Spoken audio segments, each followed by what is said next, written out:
Сәлем достар, сіздермен Назгүл, менің каналыма қош келдіңіз.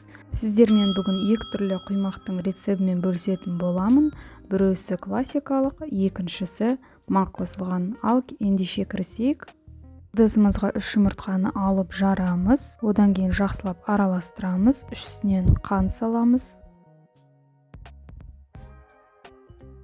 тұз, ас содасы, барлығын жақсылап араластырамыз біркелкі қылып. Жақсылап араластырып болғаннан кейін үстінен сүт құямыз, біртіндеп ұн саламыз және барлығын жақсылап біркелкі қылып араластырамыз. Тоқтамай жақсылап араластырамыз.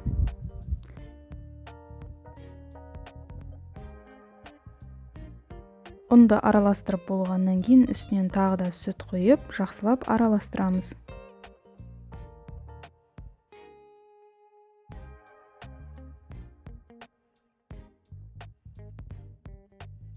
Ең соңында сұйық май құйып, барлығын жақсылап араластырамыз.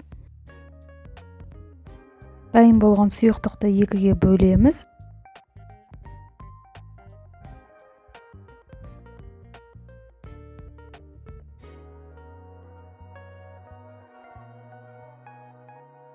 Бір бөлігіне бір ас қасық мақ қосып араластырамыз.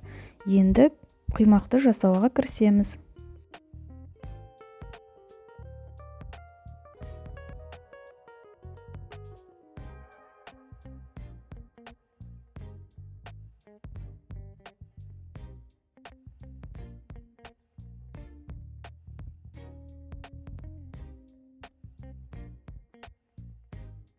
Мақ қосылған құймақты әдемі болып көрінеді.